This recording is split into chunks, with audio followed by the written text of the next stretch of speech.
कुर्सी में हमारे बीच में विराजमान हमारे श्री प्रदीप जी माथुर, श्री प्रदीप जी बोरड, ईसाबेन वार्डन, श्री जितेंद्र जी शर्मा, मनीष तिवारी जी, उपस्थित सभी विद्वजन भाइयों और बहनों और नौजवान साथियों, पत्रकार बंधु, मैं हकीकत में माथुर साहब जब शिक्षा मंत्री थे राजस्थान के, मैं डूंगर कॉलेज का अध्यक्ष और माथुर साहब ने हमारे आग्रह पर 5 विषय खोले जीवन में, LLM, MA, BA भूगोल में, और उसके बाद में जियोलॉजी, BA भूगोल तक।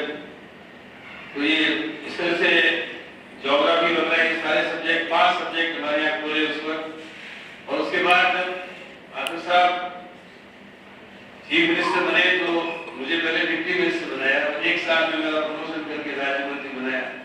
और दूसरा कार्यकाल माथुर साहब का जब आया उस समय मुझे फुल फ्लेजेड एजुकेशन मिनिस्टर बनाया। सारी एजुकेशन मेरे पास थी, higher education, technical education, university education, Sanskrit education, और बहुत भरोसा किया हमने, उनसे बहुत सीखा।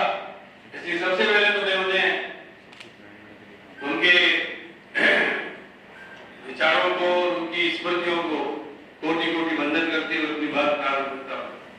राष्ट्रीय शिक्षा नीति में मुख्य रूप से इन्होंने ये किया है कि अभी तक जो सिस्टम था कि 5वीं तक के 5 वर्ष, फिर 8वीं तक के 3 वर्ष और 4 वर्ष जो है वो 9वीं 10वीं 11वीं 12वीं के थे। इसको इन्होंने मतलब 5+3+3+4, इसका मतलब ये है कि प्री प्राइमरी एजुकेशन के ऊपर खास तौर से 5 साल प्री प्राइमरी एजुकेशन और पहली दूसरी तक विद्यार्थियों के लगेंगे,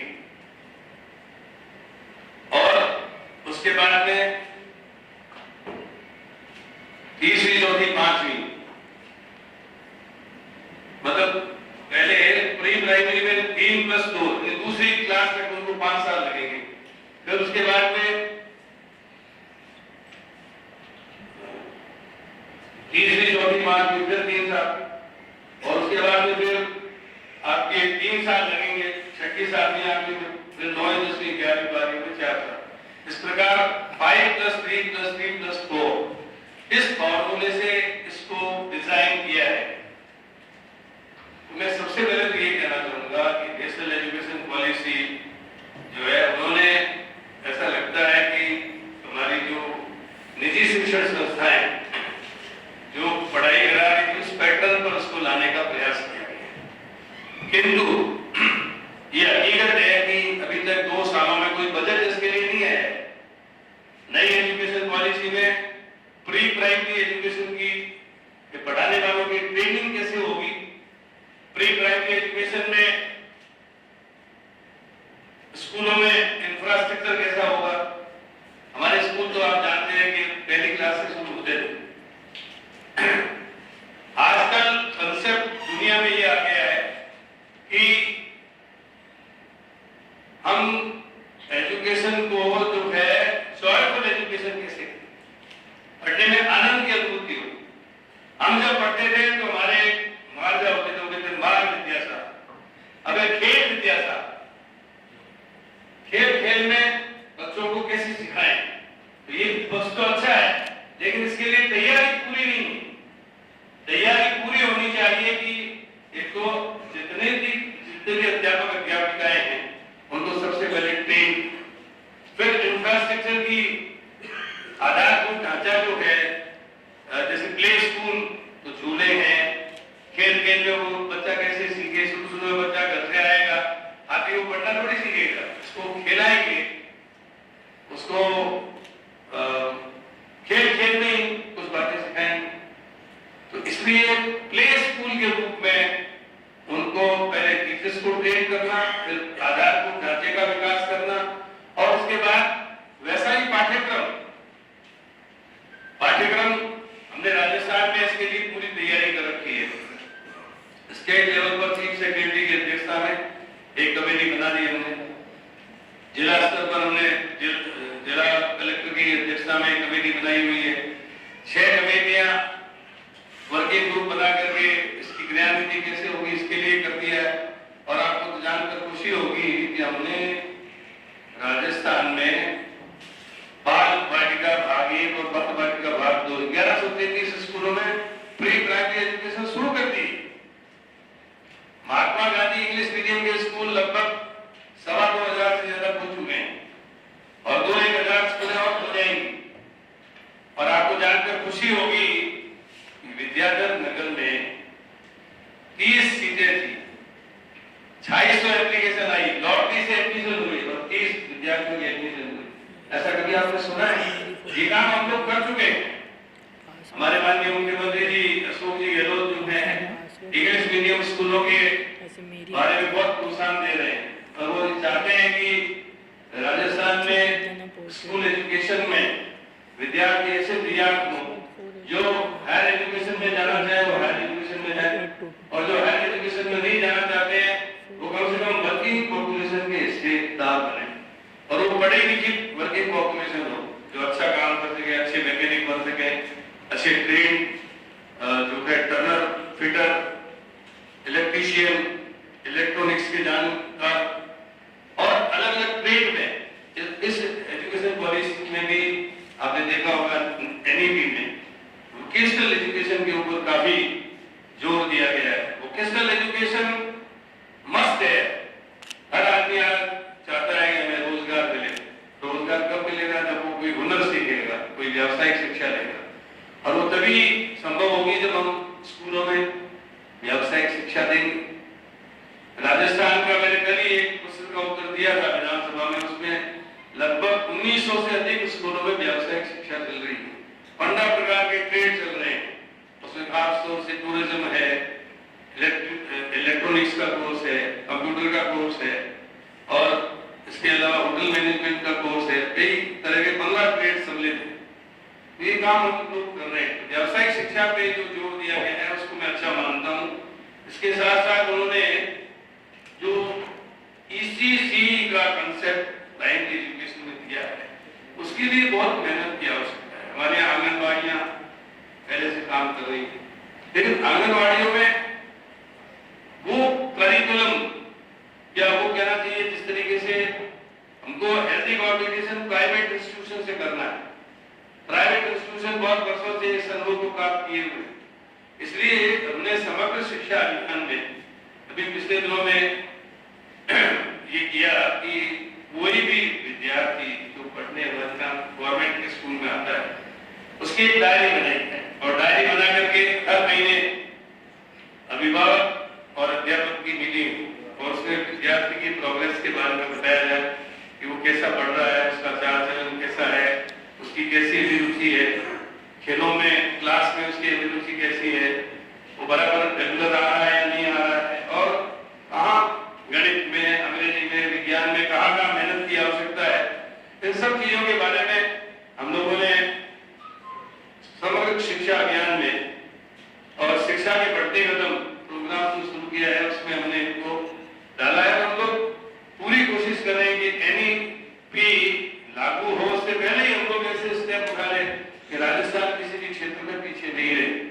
इसी प्रकार इन्होंने जो 21वीं सदी के कौशल, गणितीय सोच, वैज्ञानिक सोच की बात की, साइंटिफिक टेम्पर, साइंटिफिक विचार, वैज्ञानिक सोच के साथ विद्यार्थी को आगे बढ़ाना बहुत जरूरी है। आपको जानकर खुशी होगी कि इंस्पायर अवार्ड में राजस्थान पिछले 3 वर्षों से पूरे इंडिया में नंबर 1 आ रहा है, फिर इंडिया में नंबर 1 है। और विद्यार्थी जो है आजकल वीडियो गेम, वीडियो ऐप और अनेक प्रकार के इस मोबाइल के साथ जुड़े हुए, उससे रेडिएशन का दुष्प्रभाव होता है।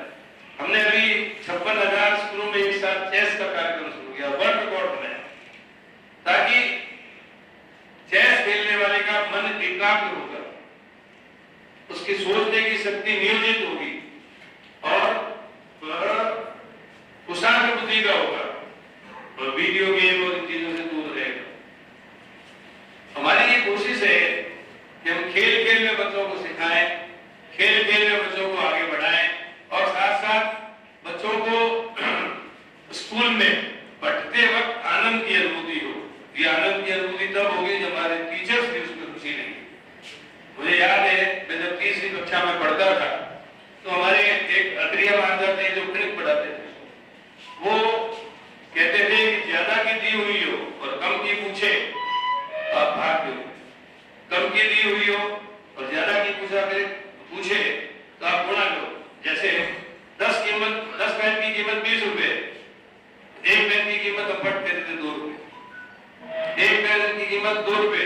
कितनी 20 रुपए।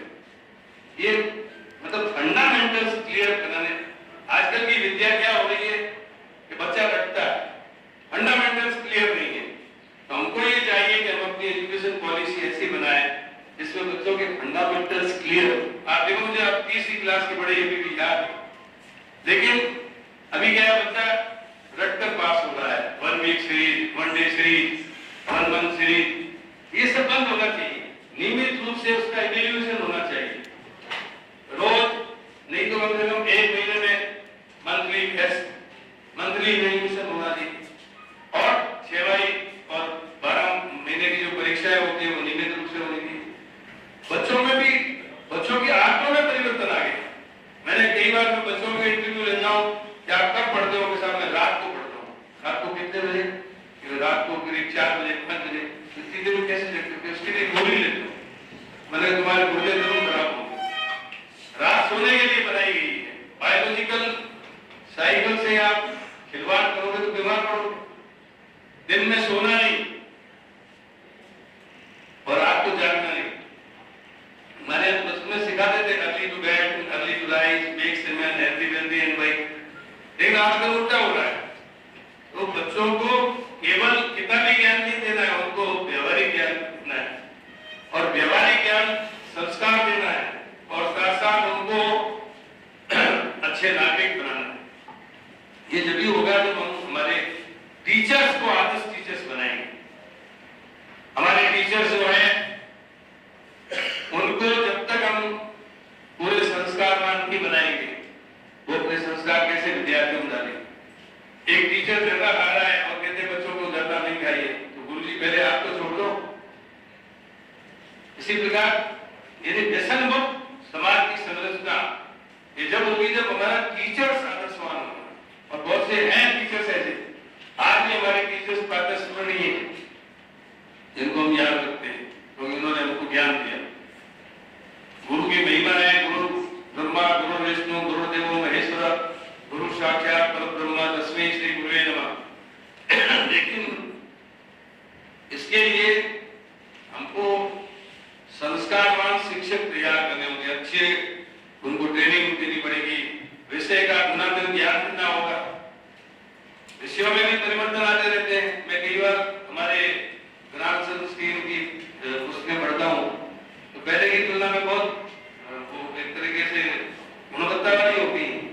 उसमें मैथमेटिक्स में ज्योमेट्री आ गई, ट्रिग्नोमेट्री आ गई, और कई तरीके के चेंज आ गए। विज्ञान की पुस्तकों में काफी चेंज आ गए। और मान लो कोई पुराना पढ़ा हुआ होगा तो उस विषय को कैसे पढ़ाएगा। तो विषय की अधुनातन जानकारी के लिए हम SIERT में वक्तन कोर्सेज चलाते रहते हैं, जहाँ हमारे टीचर्स जो है अपने विषय के बारे में अधुनातन जानकारी प्राप्त कर सके और वे जानकारी प्राप्त कर अपने विषय के बारे में परिपक्व रहे।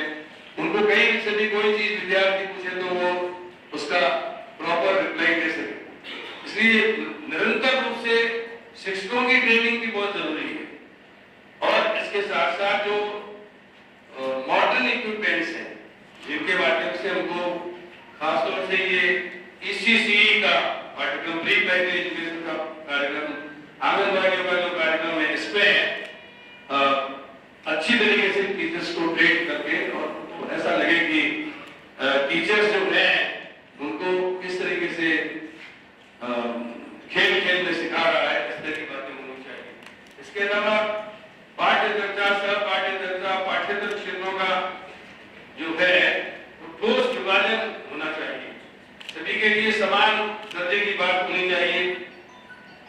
प्रतिभाशाली बच्चों की शिक्षा की व्यवस्थाओं में विशेष जोर देने की बात में की गई है। तो इसके लिए तो आप जानते हैं कि बच्चों का वक्तन जब इवैल्यूएशन होगा, मैं आपको एक उदाहरण देना चाहता हूँ। कोविड पीरियड में राजस्थान के बहुत से बच्चे स्कूल नहीं जा सके, बहुत से बच्चे डिजिटल पढ़ाई नहीं कर सके। इसके लिए हमने तीसरे से 8वीं तक ब्रिज कोर्स तैयार किया। इस ब्रिज कोर्स में हिंदी, गणित, अंग्रेजी इन 3 विषयों के बारे में जब ब्रिज कोर्स तैयार करवाया और उसको पढ़ाया गया, पढ़ाने के बाद इसका इवैल्यूएशन कराया आर्टिफिशियल इंटेलिजेंस के माध्यम से। अमेरिका में भी 30 से 8वीं तक के बच्चों का आर्टिफिशियल इंटेलिजेंस के माध्यम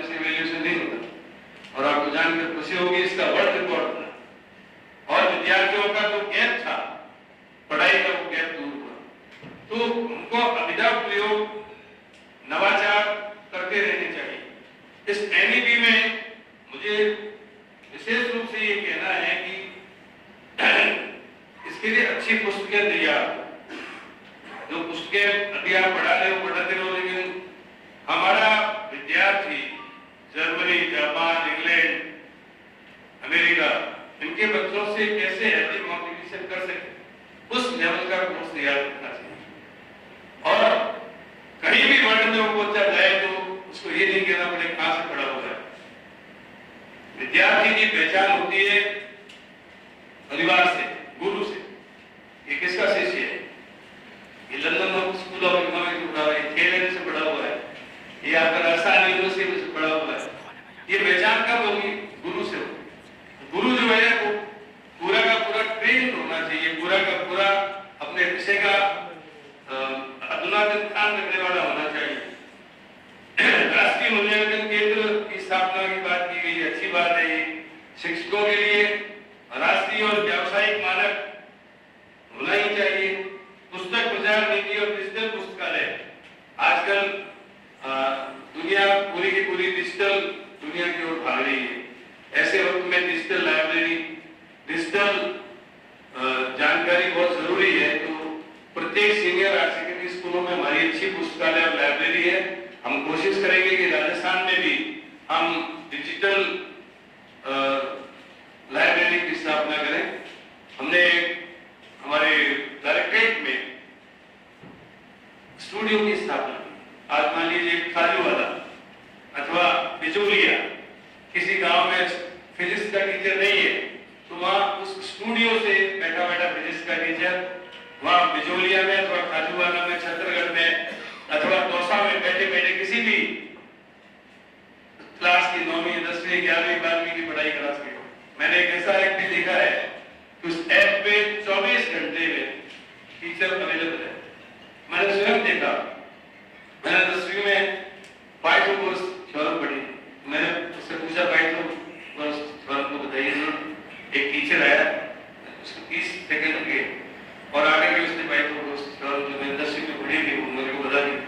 तो कहने का तात्पर्य मेरा ये, डिजिटल जमाना है, डिजिटल लाइब्रेरी, डिजिटल पुस्तकालय की स्थापना ये अच्छा कदम है, लेकिन इन सब चीजों के लिए संसाधनों की आवश्यकता होती है। हमारी केंद्रीय सरकार क्या करती है, पीएपी योजना बनाती है।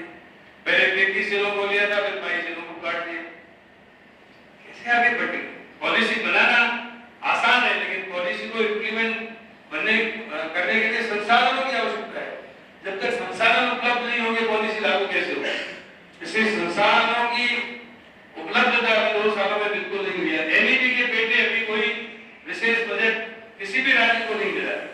ये मिलना चाहिए, तभी जाके इसका इम्प्लीमेंटेशन हो पाएगा। मैं इस अवसर पर खासतौर से शिक्षकों के कार्यकाल, पदोन्नति और उनसे संबंधित समस्याओं के लिए भी पारदर्शिता रखी जानी चाहिए। हमारे यहाँ पारदर्शिता है और जो वक्तन सुझाव आते हैं हम उसको अपनी पॉलिसीज में लागू करने की पूरी चेष्टा करते हैं। हमने कहा, अभी आपने देखा होगा 10,000 वाइस प्रिंसिपल की डीपीसी एक साथ हमने करा और बाकी जो डीपीसी है उनके बारे में आदेश किए हुए। आरपीएससी जैसे जैसे वक्त निकालेगी, हमारे सारे काम होंगे। एक स्कूलों का मतलब क्या है कि जहां बच्चे कम हैं, कमरे ज्यादा है, बच्चे ज्यादा है, कमरे कम है, तो इन चीजों को भी ठीक करना पड़ेगा। अभी पिछले दिनों में मुझे जब से 1.25 साल से जो कार्यकाल अभी मेरा शुरू हुआ है शिक्षा का, मैंने पूरे राजस्थान की स्कूलों के डिस्ट्रिक्ट वाइज, ब्लॉक वाइज सूचनाएं मंगवा कर रखी हुई हैं। और जैसे जैसे हमारे सबसे पहले तो मैंने कोशिश की कि जिस जगह पानी और बिजली की व्यवस्था नहीं है, हम उन स्कूलों को पानी और बिजली से संयुक्त करें, उसको जोड़ें। उसके बाद सुविधाओं की जहाँ कमी है वहाँ सुविधाओं का विस्तार किया जाए, टॉयलेट फैसिलिटी, और उसके बाद कक्षा कमरों के बाद प्रयोगशाला, पुस्तकालय, ऐसी हमने प्रायोरिटी निश्चित कर रखी है। और जो सब जगह जहाँ पर ये सारी चीजें हैं वहां पर हम लोग जो है नए विषय बोलते हैं, तो नए विषय जहाँ साइंस सेवा एग्रीकल्चर विषय बोल रहे हैं। हमारे इस बजट में आपने देखा होगा कि हर ब्लॉक में कम से कम एक ऐसा स्कूल होगा जिसमें सारी फैकल्टी होगी, कॉमर्स भी, आर्ट्स भी, साइंस भी, एग्रीकल्चर भी। तो तो इस तरीके से कोशिश कर रहे हैं कि शिक्षा का विस्तार हो। पिछले बजट में हमने जितने भी सेकेंडरी स्कूल थे वो सीनियर हायर सेकेंडरी स्कूल बनाया। करीब 4500 स्कूल एक साथ राजस्थान में सीनियर हायर सेकेंडरी स्कूल बने। या तो एक वक्त था जब माथुर साहब शिक्षा मंत्री थे, राजस्थान में 672 हायर सेकेंडरी स्कूल, अकाल पड़ा हुआ था भयंकर। मैंने माथुर साहब से रिक्वेस्ट की कि अपन 10-2 प्रणाली में पीछे रह गए तो क्या करेंगे। बोलिए माथुर साहब ने कहीं से भी बजट जुटाकर 672 स्कूलों को एक साथ सीनियर हायर सेकेंडरी स्कूल बनाए। और उसके बाद राजस्थान जो है शिक्षा के क्षेत्र में मुड़कर नहीं देखा, आगे ही आगे बढ़ता जा रहा है। तो कहने का तात्पर्य मेरा ये है कि स्कूल कॉम्प्लेक्स के रूप में विद्यालय का समूहीकरण होना चाहिए और राज्य विद्यालय मानक प्राधिकरण की स्थापना के बारे में जो सुझाव आए हैं, हम कोशिश करेंगे कि इस प्राधिकरण का भी स्थापना करें। लेकिन सबसे बड़ी जो बात है, क्रक्स ऑफ द प्रॉब्लम ये है कि बार-बार ये कहते हैं पैसे और काम सत्य और शांति, जब तक फाइनेंशियल प्रोविजन नहीं किए जाएंगे नेशनल एजुकेशन पॉलिसी जो है काबू में रह जाएगी। इसलिए मैं चाहता हूं कि इस पॉलिसी को इम्प्लीमेंट करने के लिए सबसे पहले हम अपने टीचर्स को ट्रेन करें, अच्छा पाठ्यक्रम बनाएं और इसके साथ साथ हम बच्चों में, अभिभावकों में, देखिए बच्चा 3 तरह से तैयार होता है। हर माता पिता चाहते हैं कि हमारा बच्चा हमसे आगे बढ़े। किसी भी बच्चे को पूछो वो कहेगा क्या बनना चाहते हो, कहेगा डॉक्टर बनूंगा, इंजीनियर बनूंगा, अध्यापक बनूंगा, मैं बड़ा होकर के विराट कोहली बनूंगा। तो बनने का माध्यम केवल शिक्षा ही है। बिना शिक्षा के वो, बिना तालीम के उसका जीवन अधूरा है। इसलिए उसको तैयार करने के लिए सबसे पहले माता पिता, माँ जो है वो माँ के रूप में भी है, प्रथम गुरु के रूप में भी है। उसको खाना पीना, चलना फिरना, उठना और बोलना सिखाती है। माँ प्रथम गुरु है, डबल रोल है माँ का। और उसके बाद फिर गुरु, आसपास का वातावरण। मैं हमेशा बच्चों को ये सिखाता हूँ कि स्वाति नक्षत्र में बरसात होती है, केले के पत्ते में गिरती है तो फूल बनता है, सीप के मुख में बढ़ती है मोती बन जाती है, सांप के मुख में बढ़ती है जहर बन जाती है। तो आजकल मैंने देखा है कई बार 1.5 साल का बच्चा है तो मोबाइल को छेड़ रहा है, मोबाइल को देख रहा है। हम अपने घर में बच्चों को बिगाड़ रहे हैं। मोबाइल रेडिएशन फैलाता है, बच्चों की आंखें खराब हो जाती है, उसके कान में बहरापन हो जाता है, कैंसर तक का रोग हो जाता है। लेकिन मतलब शिक्षित माताएं जो है वो देखती हैं कि मैं तो अपना घर का काम कर लूं, मुझे इससे खिलौना नहीं है, बहुत खतरनाक इक्विपमेंट, खतरनाक है बच्चों के लिए। इससे रेडिएशन का प्रभाव बच्चे के शरीर पर पड़ेगा, इसलिए मोबाइल से दूर रखना है उसको। तो माता पिता, आसपास का वातावरण, शिक्षक, ये सब मिलकर बच्चे को आगे बढ़ाते हैं। इन सबको करने के लिए समय समय पर मतलब अभिभावकों की और अध्यापकों की मीटिंगें भी आवश्यक रूप से होनी चाहिए। उनका मेडिकल टेस्ट होना चाहिए 6 महीने से, ताकि उसको कोई बीमारी तो नहीं हो, तो कम से कम ठीक है, और बीमारी है तो उसका तत्काल इलाज करा दिया जाए। तो ये कुछ बातें ऐसी थी, मैं और आपके बीच में रहता, लेकिन विधानसभा में एक कॉलिंग अटेंशन मोशन है, इसलिए मुझे जाना पड़ेगा। मैं आपसे माफी चाहता हूँ, लेकिन ये मैं जरूर कहना चाहता हूँ विवेकानंद जी के शब्दों में, awake, rise and stop not, the goal is reached. उठो, जागो और तब तक मत रुको जब तक लक्ष्य की प्राप्ति नहीं हो। हमारा लक्ष्य क्या है कि हमें 100% साक्षरता पूरे देश में लानी है, और हमारे देश में युवकों की संख्या वर्ल्ड में सबसे अधिक है। उन युवकों को वर्किंग पॉपुलेशन का पार्ट बनाकर देश को अव्वल नंबर पे लाना है। इन्हीं शब्दों के साथ मैं प्रदीप जी का और इंस्टीट्यूट का आभारी हूँ कि आपके बीच में आने का मुझे मौका दिया। धन्यवाद।